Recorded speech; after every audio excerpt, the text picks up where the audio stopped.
Hello, hello, hello. Yes, please put in the chat, tell us where you are zooming in from.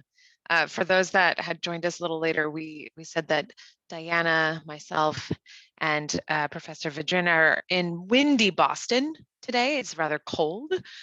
So we would love to know where you all are coming from today. As well as it's great for us to be able to participate as much as possible. And so, yes, if you feel comfortable and confident turning on your video, awesome. We would love to see you. And if not, it's totally fine also to have your video off. We know that Zoom fatigue is a thing. We get it. And with that, what I'm going to do first is I'm going, from Italy. Yes, Victor. So what I'm going to do first is I'm going to share an image. And this image is related to something that we're going to do at the start, which is called a check-in. And so for us, these check-ins are really important. They're important ways for us to connect to each other within this Zoom world. They're ways for us to connect to our own humanity as well as others' humanity. And also just being able to check in with where you are today and being able to understand where others are coming from as well. This is something that mostly we do in our classes before the pandemic, but even more so now, because with being on Zoom, as you all, I'm sure you all know, there is such a lack of human connection, and that the human connection is a bit different, right? You don't necessarily get to see anyone from the bottom half. You don't get to see, you don't necessarily get a full impression of those that you are involved with. And so it's just in another way to be as connected as possible. So with that, I'm just going to share this image. Let me make it bigger. You all don't want to see my background. That's just silly. So with this image, I want you to just take this image in, and then in the chat, all I want you to do is I want you to tell us what number you would be today, right? Part of this is really just check in with how you are feeling at this current moment. It is Tuesday. For us, it is Tuesday at 12:06 p.m.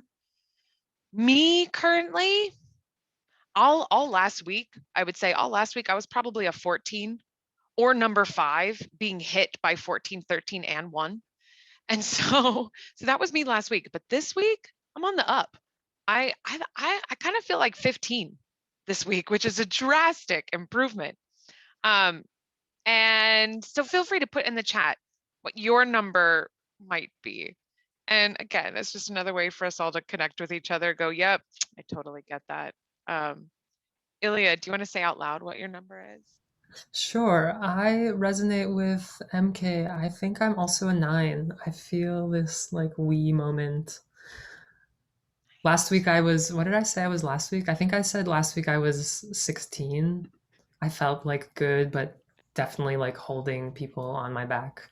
Yeah. Today I feel much more like free and excited. Yeah, I dig that. Diana, I'm going to pull you into this conversation too. I want you to say out loud what you are. I'm between 4 and 6. I think 4 is like ready to catch something, whereas 6 is like I'm on the tree, I'm ready to climb, but I'm not really like looking up type of thing. So that's where I'm at right now. Oh, I love that. And so here's the thing about check-ins, right? Whatever you are at this current moment, it might be totally different from an hour later, from an hour before. It might be totally different tonight. It might be totally different tomorrow morning. And so that's why check-ins can be really important, is because we're all progressively growing every minute of every day, and things change constantly, especially within the Zoom world. One of us could be kicked out at any moment with Wi-Fi.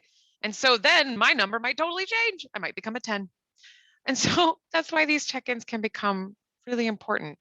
And with that, there's other check-ins that are helpful. And this is something that you can do if you're leading. This is something that you can even do for yourself before starting a meeting or before starting a Zoom call, just to give yourself a connection. And, other questions that we ask are things like, however you are feeling in the current moment, if that was an Olympic event, what would that be? One of my favorites is a food item. So like, for instance, right now, I am probably feeling like cold spaghetti noodles with pasta sauce that has chunks of jalapenos in it. I think that's me right now. And so it's sort of like 15. It's sort of like spicy and great and awesome. And I love cold spaghetti. So that's awesome. I love that. And then you can also do things like, what are you looking forward to for the weekend? How was your weekend in 5 words? And so these are all, again, just ways that we can connect with each other, ways that we can engage with one another. So I'm going to stop sharing now. And in a moment, Ilya is also going to be sharing with you a little presentation that we have. But just to further start us off and get us rolling with this, we want to first thank you. Thank you for attending this today. I know that we're all involved with being on these webcams, and our time in person and being with others is rather limited. And so we thank you for taking the time to be with us for the next hour. And if at any point you have questions, if at any point there are things that arise, feel free to put them in the chat. We will also have a Q&A at the very end that we are happy to talk about anything and everything that you might have going on. And you can also reach out to us at the Department of Theater as well, and we are happy to answer any and all questions. With that, some of the work we're going to do today is going to be some talking as well as some practice, presenting you all with some exercises that you can do currently or you can do in the future. And so we allow you to take the freedom to work however best works for you. There's really no correct or right way to do a lot of these things. And every single one of us is different, and that's a great thing. We all come from different backgrounds. We all come from different experiences and learnings and different bodies. And so if something works great for one person, it may not work great for another person. And so it's great to just know what works for you and what doesn't work. And if it works, great. If it doesn't, great. That's awesome. It's totally fine either way. But just know that you have to know what works best for you. You know you best, so do what works best for you. And with that, we'll start with a little bit of a warm up and a stretch. We'll talk a little bit of what dynamic digital presence means for us. We'll go even further into looking at internal environments, so things within ourselves like posture and voice, exercises to help with how we demonstrate that and participate with that. And then we'll also go into external environments, things like orientation, proximity, strategies, and tips. And then, like I said, we'll end with a little Q&A as well. And so at this point, I'm going to pass it off to my friend and Professor Vidrin to tell us a little bit about what is digital dynamic presence. Thank you, Professor Boehm. I want to start wherever you are. If you can sit forward, if it's available to you, find your shoulders, lift them up, drop them down. I have a little presentation I want to share, but I also want to invite you to take a deep breath. I have given a number of these presentations, and I feel strongly that I don't want you as participants to feel passive. If you're here to receive the information, great, but this is also a space of practice, and some of the things that we hope to present may be familiar to you. And if they are, let us know. We want to dig deeper. We want to know what you're all thinking about, and we want to also understand how to support your practice, not just throw things at you and say, this is what you ought to do. So we're breathing together, we're sharing space together. Our energy matters, even if it's just in this two-dimensional box representation of who we are. So I'm going to go ahead and share my screen. We've got a presentation today. So the title of the talk, the title of our time together, Dynamic Digital Presence, Making Choices About Online Interactions. So I'm going to start with this current reality, right? Though often mysterious or elusive, dynamic presence can boil down to a few workable factors, such as acknowledging and accepting circumstances as they are. Wherever you are, taking a breath, taking a moment to settle in, to accept where you are, to acknowledge where you are. We'll discuss what that means, what that can look like, what form that can take. So in our current reality, we're living in online interactions. Some of us may be lucky enough to be meeting with others in person. Many of us are still continuing this online Zoom land space. So in our practice in the theater department, we're really thinking about how to make a concerted effort of relating to each other through our shared humanity. How to get comfortable, how to warm up our bodies and voices, how to check in with each other, not only to build a stronger learning community, but also just to build a stronger community more broadly. So today we're going to share some strategies for honing that presence in online digital settings, which we feel can also help hone spaces in face-to-face interactions too. So hopefully it's not just for online spaces, but it is with a focus in what that online digital setting is. So just to give a little bit of background, our goal for this workshop is to provide tips and feedback in presenting and communicating within digital means. So we'll support the following: perspective seeking or perspective taking, acknowledging and acceptance. We'll talk about physical awareness, including exercises for posture and positioning. We'll talk about vocal cognizance, exercises for maintaining vocal health and breath, settling in, being present. Making connections in the classroom, in meetings, how to really make sense of the online space and focus on strengthening student interactions. If you're not a student, if you're not a professor, if you're not on faculty, but you're just in, Zoom land for meetings, how can we strengthen those interactions and relationships? We'll talk about some tips and guidance about pros and cons, and we'll try and give some advice, but we'll also consider the limitations of that advice, the way in which it can be adapted for your own benefit. And we'll end with a question and answer session. So I like to begin workshops by talking about the difference between being engaging, which is this sort of like comedy act, the person, one presenter standing up in front of a group of people with a microphone trying to be engaging, versus being dynamic, which is a community, right? Many of us are probably not stand-up comedians, are not stand-up performers, so it's not really about being engaging. It's about making opportunities or finding opportunities to be dynamic. So that first word, digital dynamic presence, is how do we build communities together? How do we make space to relate to each other, listen to each other, understand each other? Considering that presence is this elusive thing, we often know it when we see it or feel it, but it's hard to characterize what it is, what embodiment is, or what charisma is. For us, it's a state of awareness. It's a state of understanding and settling into the resources that we have to communicate, to relate, and to understand each other. So the emphasis in dynamicism is making choices. And so I talk often about ethical considerations in communication. I shift from an obligation model, in which it is the responsibility of a speaker to engage the audience no matter what, to a virtue model, in which it is respectful to actively listen and contribute to an open environment. Sometimes we're in situations in which one person is speaking, like I'm doing right now. I can't see all of you. I'm not looking for feedback in this particular moment, but I do hope that you're listening, and I have this image in my mind that you're all nodding along and smiling, because it helps me relate to you, even if I can't see you.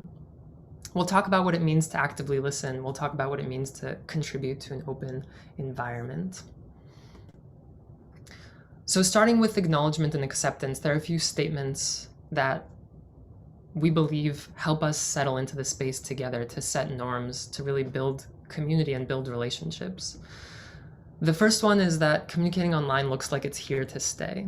So back in March, it was sort of up in the air what's going to happen, but now it seems like we're making sense of online spaces more and more. We're trying to utilize them to our benefit. So if it's here to stay, how can we make the most of it? Our sort of broad response is do what works best for you. If that's presenting from a closet, do it. Not all of us have wide open spaces. So how do we make use of our resources in order to really open up and relate to each other, rather than just, getting stuck in thinking that we don't have what it takes or we don't have the necessary resources. That's why we say work with what you've got. Make what you've got an advantage, and we'll talk more about what that means, how to acknowledge it, how to accept it. We like to say we're human. Mistakes, failures, successes all come with it. There are days that go really well, there are days that go really poorly. Sometimes there are technical issues, sometimes there are just overwhelming senses of what's going on. So being able to recognize that we make mistakes, that we fail, and we succeed together can help build community. And acknowledging and accepting that can help open up the space for deeper senses of relationships. Or so we hope. We say we want to do a good job, so we don't want anxiety or self-judgment to get in your way or get in our way. And we'll consider this idea of cognitive overload. When we're improvising, when things don't go as we expect them to go, some of us freeze, some of us ramble, some of us feel lower commitment, like we can't really buy in. So how do we stabilize what it means to do a good job? How do we recognize our own anxieties, our own tendencies of self-judgment, and how do we move beyond that together so that it's not just the responsibility of one person to take that on, but something that we can grow together as a community? You'll see me saying community about 1,000 times during this presentation, and it's something I firmly believe in. Adjustments are necessary. It's important not to get overwhelmed. Do what you can. And that's the final one. I'm gonna pause there. I'm gonna stop presenting there for a moment. This is another moment to readjust, take a deep breath, sit forward. I'm gonna lead us through a little warm-up. We start with our shoulders rolling back. If it's available to you, and our shoulders moving forward. Thank you, Victor, for braving your camera on. For the rest of you, now's a good time to turn your camera on if you wanna be part of this community, but if it's not available to you, that's also okay. I'm gonna invite you to see the ceiling, see above you, let your neck drop back and open, and see below you.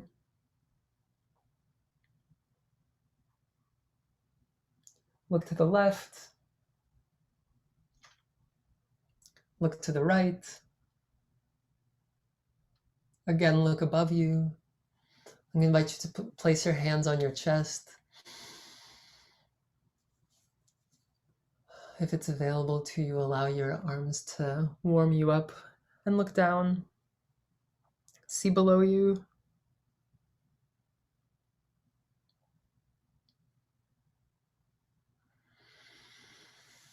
So we talk often about posture, and Professor Boehm will get more into it as we move forward, but it's important to consider how we warm up. So I'm gonna, if it's available to you, invite you to place your hands on your neck.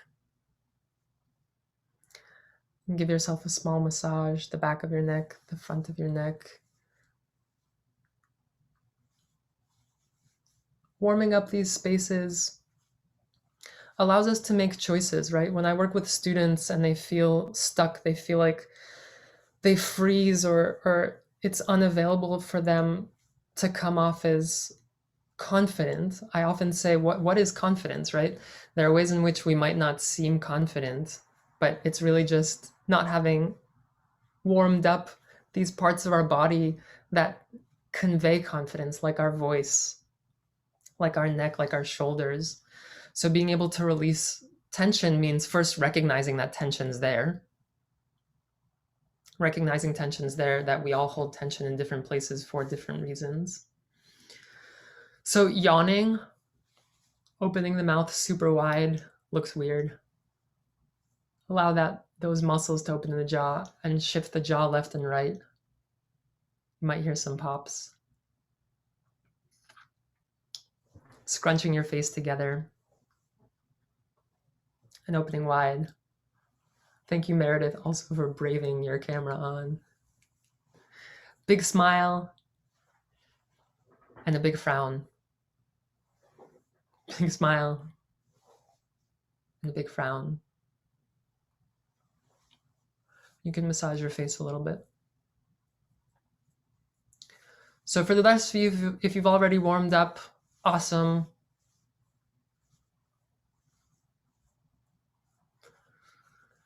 Yes, Sabrina's saying I do a number of presentations each week and never thought about warming up my body. It's a thing, right? So my background's in dance. I warm up every day, but it's funny, when the pandemic started, I would sit down to meetings and I'd be like, why do I feel broken all the time? And even though I would warm up for dance, it didn't occur to me to warm up for online presentation either. But sitting here, letting ourselves sort of slouch, losing our energy just because we're getting deoxygenated. So when we get acquainted with our body, when we settle, it's a different process every single day, right?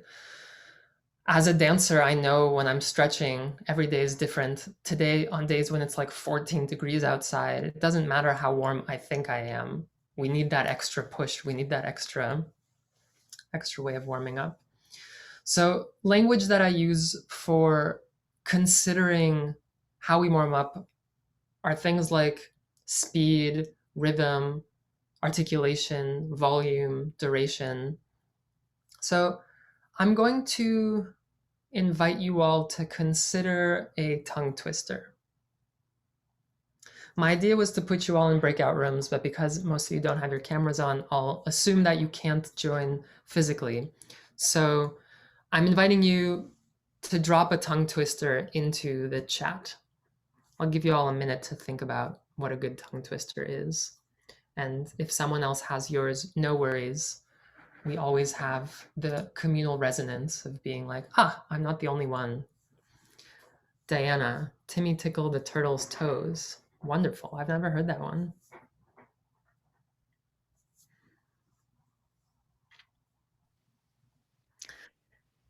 As people are including theirs, I'll just say my favorite one out loud that I love to do with my students. I am a mother pheasant plucker. I pluck mother pheasants. I'm the most pleasant mother pheasant plucker to have ever plucked a mother pheasant. It's a really fun one because there's some interesting words that get thrown out there. Mm-hmm. Very nice. Nice. Right, Victor offered one in Italian. I think of one in Russian that always gets me.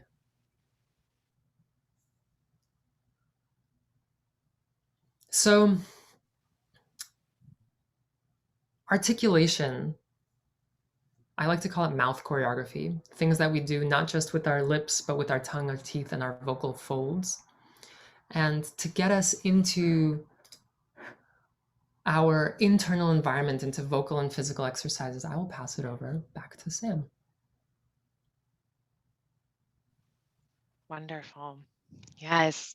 And we'll continue these exercises. Please feel free to throw some more tongue twisters in there. We have a bunch that we can throw at you as well. So I love that earlier, I think it was Sabrina that mentioned forgetting to warm up the body, forgetting that the body is part of it. And there's so much involved with that. We even forget that breath is involved, right? We take breath for granted. We breathe every day. And so we're like, yeah, I do it. I'm a great breather. I'm the most perfect breather ever. I'm an expert breather. And we forget that in breathing, we can do a lot. It can affect our posture. It can affect our mood. It can affect our emotion. It can affect our tension and our relaxation. And so it's important to consider that as we continue in these digital realms, in whatever it may be, whether you're attending a meeting that's purely just listening, maybe you're attending a meeting like this one where you might be watching and listening, or if you're attending something where you are presenting material, it's important to have some kind of warm up for yourself going in. And a lot of that is very similar to what we do in the theater world in terms of if I'm approaching a character and I'm approaching a play, I want to make sure that as I approach that play, I don't bring that play back into my home. I don't bring that character back home with me. And so all of us are, I'm presenting from my dining room right now. And so I want to make sure that when I'm done with this still becomes my dining room and it doesn't become just my workspace because it's where I live. And so it's really important to find those areas for yourself and levels of yourself of comfort and efficacy, right? So how are you presenting? How are you working in an effective way while also providing yourself the comfort of working? And with that, this also came up with the idea of being human, right? The idea of making mistakes, the idea of failure, and how that engages our subconscious in so many ways, right? It's sort of when we're told from when we're kids and moving up that if you make a mistake, it's bad, and that it's wrong. And actually, it's just human, and we learn from our mistakes and our failures. And with that, I think this is something that I think everyone can do. I tell all my acting students, and this is what I do, is that if I go in for an audition and maybe I suck, maybe I did the most horrible audition ever, and I'm auditioning for a role and I totally not going to get it, 100% not going to get it, I'm going to treat myself to some cake or like a chocolate milkshake. I'm going to treat myself to something as a way to go, this is not the end of my life. I'm still going to survive. I'm still human and I make mistakes and it's fine. And then if I go into an audition and I'm like, yeah, I rocked that, I nailed that, I'm going to treat myself to some cake as a way of giving myself a treat, something I can look forward to that's not fully focused on the thing I'm actually doing, but that when I leave the thing I'm doing, there's these other elements that exist outside. And that's important for us. And so with that, that's a lot of head talk. So now let's get into our bodies and our voices a little bit more. Thank you, Ilya, for leading that warm up. And now, as we talk about posture, that's going to be our first sort of place we're going to start with. As we talk about posture, posture is something that in a lot of ways can have many different connotations. There's maybe a negative connotation, right? Of who here, for instance, please feel free to raise your hand, or you can use the raise hand emotion of has been told sit up straight. Yeah, right. Or been told that they have incorrect posture or bad posture, with whatever that means, right? Yeah, great. And so we have this sort of idea that posture is bad. And actually, when we use posture effectively, when we're using our spine effectively, when we're connecting our spine to our voices and how we are speaking and how we are engaging, all we're doing is aligning ourselves and allowing ourselves to be open and receptive while allowing ourselves to engage in proper tension and proper relaxation within that. And so part of good posture is about distributing the force of gravity through our body so that no one structure is overstressed. Think like an architect creating a building, right? There's a lot of elements that go into it, and then there's certain tensions that need to be there. And then there are tensions that you don't want to be there. And our bodies are very similar in that way. And so when our posture is maybe in a slumped position, so Ilya, if you want to share that next slide. For instance, we forget that our head is a very heavy thing. It is a beast. It is a 15, 16-pound thing on top of our bodies, and it weighs us down. And we forget that. And it's important to consider that. And so when we allow that weight to take hold, when we allow the weight to take over, gravity takes over and sends us down. But what that also does is that it forces our body in a downward position, which collapses our lungs, which collapses our diaphragm, which collapses a lot of our internal organs so that they're not being able to expand and contract and create more space within in order to create breath, in order to create sound, in order to create various levels of sound and how we can communicate and interact. And those are all important because if my breath is being contracted and maybe I have to take a breath after every couple words, people are going to be paying attention to my breath and not necessarily what I'm speaking about. Versus if I'm able to allow myself the space in my body to take as much breath as I need, not taking more than I need, not forcing myself to take more than I need, then I'm able to actually engage with my audience and connect with what I am speaking about and connect with how I am speaking versus being controlled by my breath. And we'll go into breath in just a little bit. But continuing with posture, something that you can do with yourselves right now in your chairs or you're standing, whatever it is that, say you're in a chair. I'm in a chair right now and it has a back. It's important that it has a back. I can also go to a wall for this. So do whatever makes the most sense for you. Again, you can have your video on for this or your video off. Something I'm going to do is to make sure my feet are fully planted on the floor so that my heels and my toes and the middle of my foot is fully balanced on the floor. Why that is, again, is because when my feet are lifted off the floor, and you can even do this, if you lift your feet off the floor, you've now engaged in tension in your hips and in your legs and in maybe your abs and your diaphragm as well. And so that's making your body work. That's putting extra work within your body. And so if my legs are planted on the ground, the force of my body with my lower body is now in a 90-degree angle. And so I'm allowing myself to have a sort of neutral rest where I'm not engaging in extra work for my body, but also I have allowed myself to push my posture up just a bit. And now with this, I want you to push your butt back to the very back of your chair. Yep, scoot that butt on back. And then from here, still being a little tilted forward, so don't lean back on your chair quite yet. Start from the very base of your spine where your butt is touching the back. And then slowly from there, start to engage and connect your spine along with the back of your chair. And this can also be done with the wall. This can be done on the floor even too. It's really about making a connection with your spine to a solid force. And so notice for yourself how this feels. And just take a minute, take a second to just breathe here. Notice other parts of your body that feel engaged, that feel loose, that feel tense. And then just let yourself go from there, let yourself release.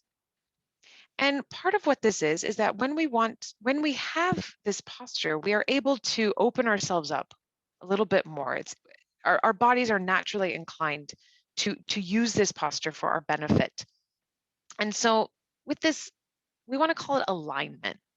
Alignment's a more positive way that we can talk about it, right? This idea that maybe you've been told you've been slouching, right? Collapsing. And so when we do that, it's physical work. It makes ourselves tired. It really does. Think of it like when you are slouching, it is as if you are doing a physical workout, except it's not really doing anything for you that's positive. And so part of what this posture and alignment can do is it can provide your body with a sense of balance to the ground, a sense of balance to the above, a sense of balance within gravity. And these are things that you can correct in the moment. If you're in a meeting, say, maybe in the beginning of this meeting, and the feeling of the difference of what it is now, right? It's something where throughout your time on Zoom, you can always connect with this. You can always go, okay, I'm just going to connect my back to my posture. I'm going to put my feet on the ground and live in that space. Again, you can do this when you're sitting along a wall or standing along a wall. You can do this when you're laying down. This all this does is really, it opens it up our internal organs and our environment to explore more realms. So with that comes breath. From here, just allow yourself to think about your breathing and focus on your breathing, right? Breathing is something we take for granted because we do it. We all know we do it. We all do it. We have to do it. And it can be really important to connect to it because just by a show of hands, right? A show of hands or the emoticon, who here has ever been nervous or anxious? Yeah. Or maybe you had to present something. Maybe you were spotlighted like I am now and you're like, right? And how your breath gets involved with that and your breath becomes trapped. And so it's really important to stay connected to your breath and engage with your breath throughout. That is because when we halt our breath, when we hold our breath, when we create tension within our breath, we are actually creating tension in the rest of our body. And that's allowing us to not actually work effectively and comfortably. And so with that, just engage in this process of breathing. And what I'm going to do is I'm just going to lead you into a boxed breathing exercise. And what this boxed breathing exercise is it's a way for us to count our breath, connect to our breath, It can also help in terms of if you feel as if your breath is out of your control. Maybe you're breathing a lot, maybe the breath is a little bit up here and it feels like it can't go lower, right? Because there's different ways we breathe. There's our lungs. There's a sense of, oh, I have to breathe from my diaphragm. Not always. We just want to get enough breath support in order to make us last with whatever we're speaking about. And so from here, all I'm going to do is I'm going to count. And I want you to follow with me with these counts. I'm going to ask you to inhale for 3 counts, and then I'm going to ask you to hold it for 3 counts, and then I'm going to ask you to exhale for 3 counts, and then I'm going to ask you to hold it for 3 counts. And just 3. Notice for yourself, if 3 feels like a lot, take it down to 2. If 3 feels like not enough, take it up to 4. It's okay. We're all in different places. You may be in a totally different place today than you will be later on today or tomorrow. And so just to start, give yourself a moment. Part of this is to also not take in all your breath in at 1, but to take in as much breath in as 1 and at 2 and at 3, and then holding it, to suspend, not necessarily to trap it, but to think of it elongating and suspending. And then exhaling the same amount on 1, the same amount on 2, the same amount on 3, and getting rid of all of it. You don't need to have any leftover breath. It's not like you're going to have it for leftovers later for lunch, right? So with that, do whatever makes yourself feel good, makes yourself feel comfortable. And we're going to inhale, all right? So we're going to inhale 1, 2, 3, hold 1, 2, 3, exhale 1, 2, 3, hold 1, 2, 3, inhale 1, 2, 3, hold 1, 2, 3, exhale 1, 2, 3, hold 1, 2, 3, inhale 1, 2, 3, hold 1, 2, 3, exhale 1, 2, 3, hold 1, 2, 3. Now that's an exercise that you can expand. You can do up to 10. You can do a shorter amount. You can also take out the hold and you can play with the numbers. You can play with an inhale of 6, an exhale of 2, an inhale of 3, an exhale of 8.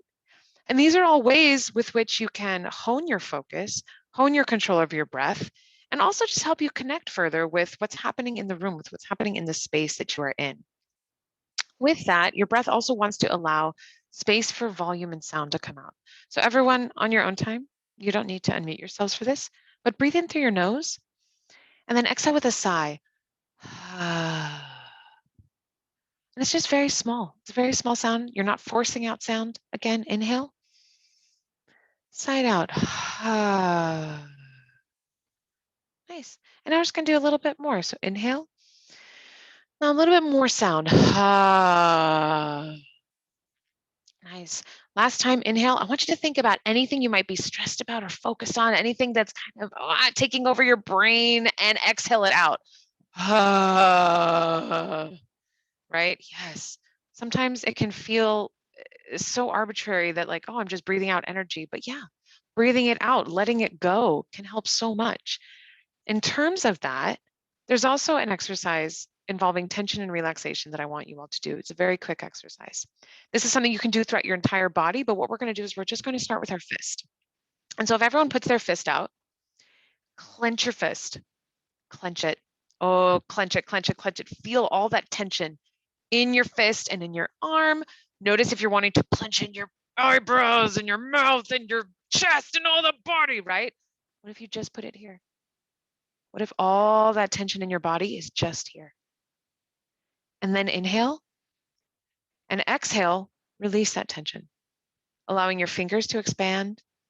Notice that feeling, that kind of butterfly feeling of the blood flowing back into your fingers. That's what we want to call relaxation. And so put that fist again, tension, right? Notice that tension. This is what our body engages with on a daily basis. Maybe your shoulders get tense. Again, notice here, are you stopped? Have you stopped breathing? Right? Have you stopped breathing? Are you still breathing? Are your eyes engaged? Is your teeth clenched? Is your tongue clenched? Is your butt clenched? How can you really focus it just to here? And then exhale and just release that. And this is something that I play with in exercises where I start in my face and I go through my entire body into moments of tension and relaxation. So even with that, we'll just do a quick one. Everyone, engage in tension in your entire body. Your forehead, your eyes, your nose, your lips, your tongues, your chest, your shoulders, your arms, your stomach, your butt, your toes, your legs, your entire body is filled with tension. And inhale, exhale, release all of that. Just release it out. Notice what wants to linger. Notice what tension is like, no, I want to stay. I want to party, right? No, what if you let it go? And then one more time, just put tension through your entire body, imagining that the tension is just coursing through your entire body. You're becoming tense and tense and tense and tight and tight and tight and tight. And then inhale. As you exhale, imagine that you are exhaling out this tension. This tension is just rolling off of your body, away from you, onto the floor, onto the air, into the wall. And notice that that's a release. And releases are great. Those are great moments for us to just reconnect, refocus. We do a lot of sitting within these Zoom worlds. And so it can be really great to have this reconnection with our legs because we have legs. Who knew, right? If ever, I know for me, whenever I go to a class now and I see a student, I'm like, oh my gosh, you're so much taller than I thought, because I just assume everyone's the same height now because we're all in this Zoom space. And it's so important to remember that we have legs, we have toes, we have feet. And so with that, just start a hum on your lips. It doesn't have to be loud, it's just really small. This is a nice little massage for your vocal cords. And you can go up in pitch and down in pitch. You can chew it around.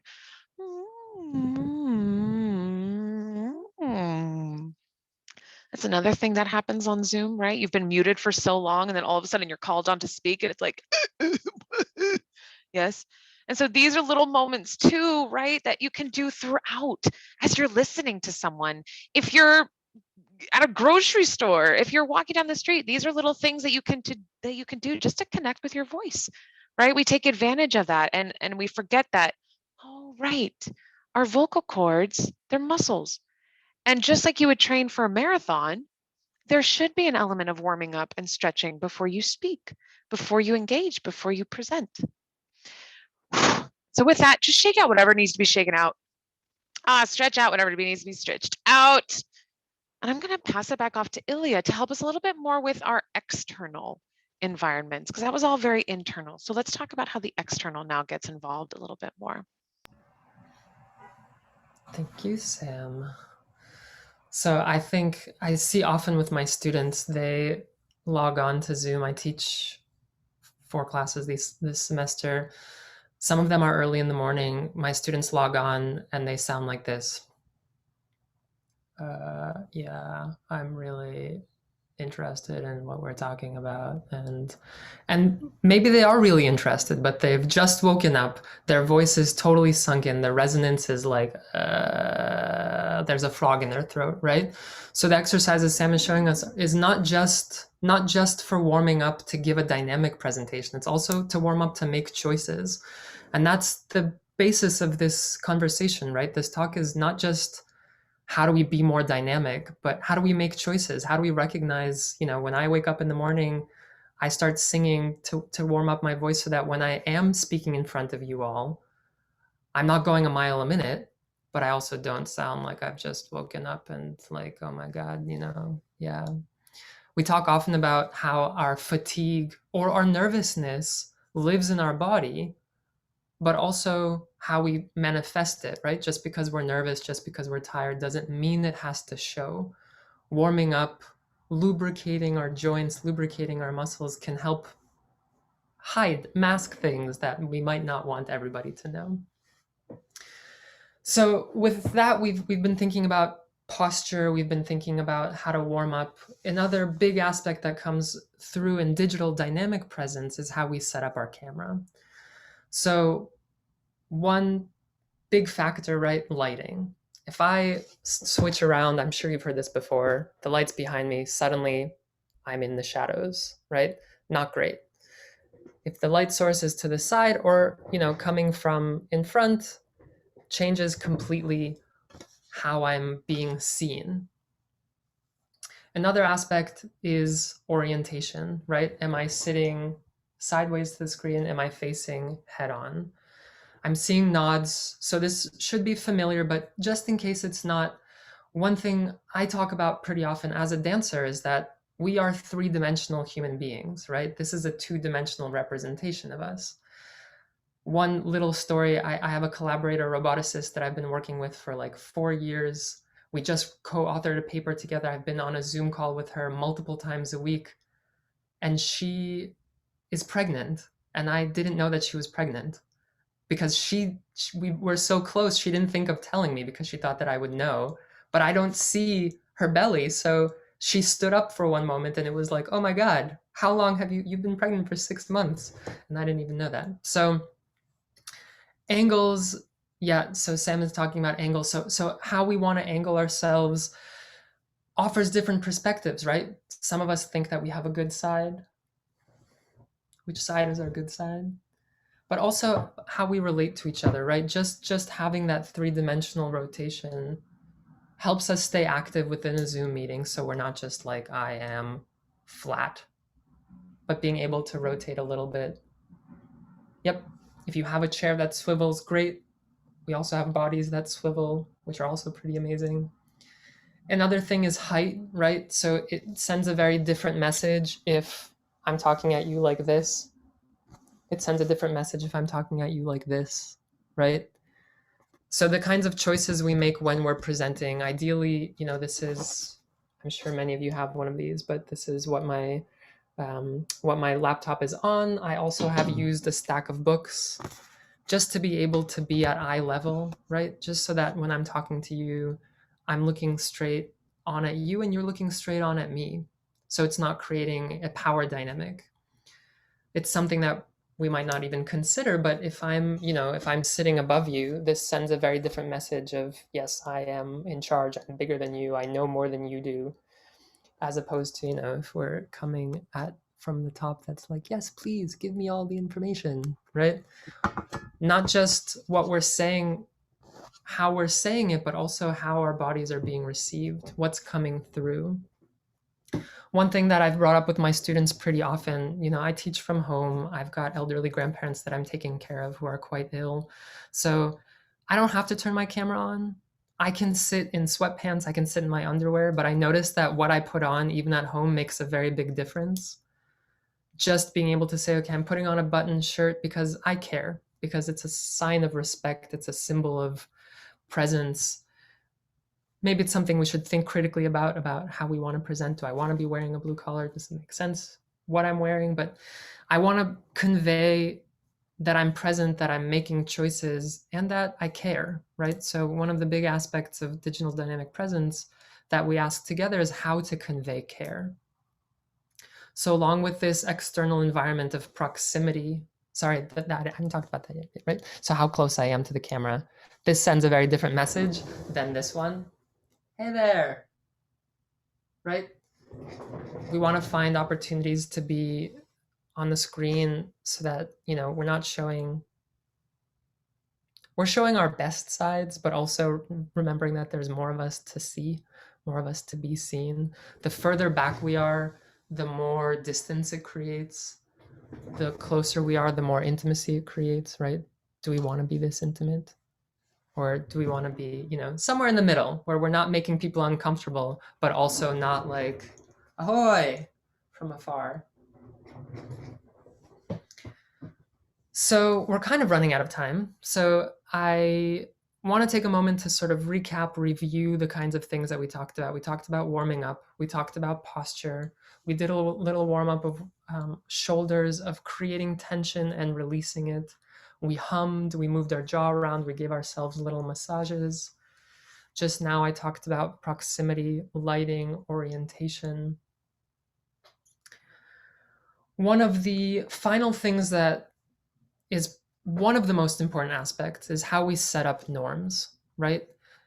Setting up norms in a Zoom space is incredibly vital for the kinds of communities that we want to create. When we don't turn our cameras on, maybe we don't have the resources, maybe our webcams don't work, maybe our technology doesn't support the sort of demands of data it takes to be both vocal and physically visible. So we consider, thank you, Sam, the technical functions of Zoom.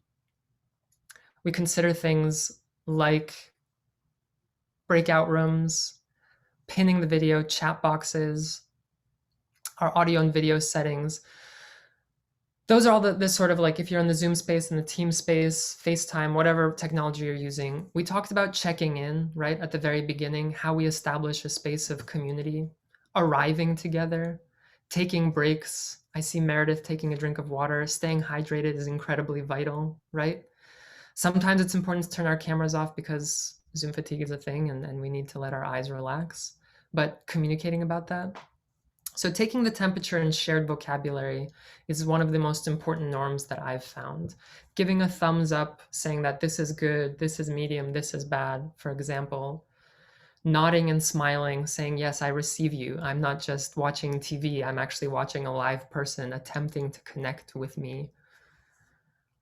How we manage distractions. I see, my students try and be sneaky being on their phones, but they're like this. So I tell folks, put your phones away, turn them off. It's the same thing that you would do in a meeting, how we manage respect. So when we make connections, we think about recognizing and utilizing strengths. We talked about turning struggles into success. I think one of the most important things about connection is recognizing that we're not perfect, right? Just because I'm teaching a dynamic digital presence workshop doesn't mean I know everything there is to know about digital dynamic presence. Doesn't mean even I know how those words strung together have to make sense, right? Digital dynamic presence, when we were thinking about words, we were thinking about buzzwords, we were also thinking words that people would relate to, right? So the advantage of check-in is an opportunity to form togetherness, to form community, to form opportunities to say, we're here in this together. We're not just all about efficiency. So I see Meredith, I see John, I see Victor, I see Diana, I see Sam. I think it's important for us to take the time to smile, to nod, to recognize each other, to accept each other. And if that's not available, communicating about that too. I'm tired today, I have a headache, I've been on Zoom all day, right? We don't have to lie about it, we don't have to deceive. One strategy I use is called hedging. So just being able to say, I'm not feeling well, but I'm excited to be here. I've got my camera off because I'm actually really on a tight deadline, but I'm really excited to be here. Letting folks know where you are. Otherwise, we start to imagine all sorts of things. These people are sitting back and making fun of us, or they're watching TV, or they've come onto the Zoom completely by accident. They don't even know where they are, right? So, right, we end with a you've got this. I think this is a good space to pause. We've got a couple of minutes. If anybody has questions, if anybody has concerns, things we didn't cover. Sabrina, before she left, asked about standing exercises, and I think standing is a really great way to present. It's important to consider how you set up your camera, right? Because if I stand up, you're going to be looking at this part of my body. If I move my camera, then I'm looking down at you, right? So it'll be important if I want to stand, how to set up the camera such that I am looking at you and you're looking at me at eye level. Yeah, and with that, very similarly, those exercises that they give you for long plane rides are very similar for this too. If you're standing or sitting, just moving, going onto your toes, going onto your toes, going onto your heels, right? You can do those while standing too, just to engage in the blood flow into your legs. Ilya talked a little bit about water, staying hydrated, but also things like hugs are really important. And I know that's so weird, but everyone just give yourself a hug really quick. It can be any kind of hug. One of my students told me the average person needs like 12 hugs a day. And and so, when was the last time you got a hug? Know that in the pandemic, some people aren't getting hugs. And so those little moments of touch can actually be so important for us in order to remember I'm human, I'm not a robot. I'm not a technological thing. I do exist within this world. Yes. And so at any point, please give yourself a hug throughout the day, throughout the week, throughout your life. Um, and yeah, please, any questions? We would love to speak more.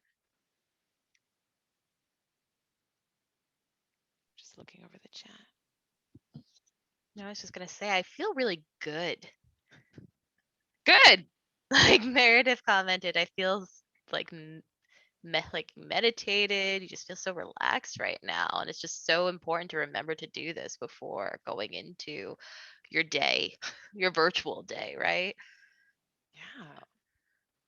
Yeah. I mean, think about it, right? It's so easy for us to be in this kind of Zoom world and just feel like this is normal. And in a lot of ways, we need to practice as if it is work and to not get comfortable within this normal, but find ways in which we can be comfortable. And those ways of being comfortable are preparing ourselves by finding out where we are today in order to present our best self for that day and that time. Are we offering these types of workshops to students too? I know that I do these levels of teaching in my classes. I know Ilya does too. I think for the most part, all of us in the Department of Theater add these into our classes in some shape or form. And I don't know if there are any specific workshops for students. If Ilya, if you know of any.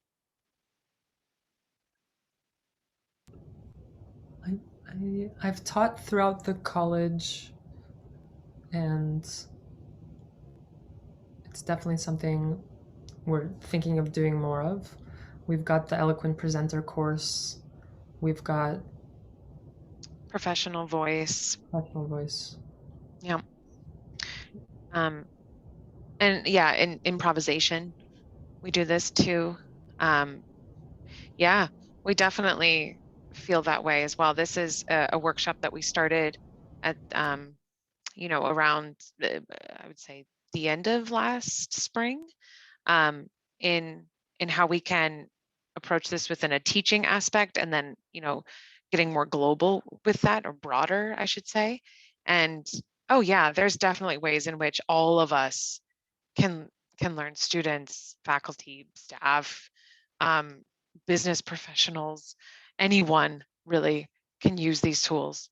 Like I have students that, they Zoom in from their bed, and I'm like, well, that's great. I know you're comfortable, but it's not the effective working style for being comfortable within the working space that we're in. There's that level of comfort versus efficacy, right? So I understand you're comfortable, but you're not working at your best right now because of that. And so being able to find the levels of comfort that work within the best working environment and situation that you're in.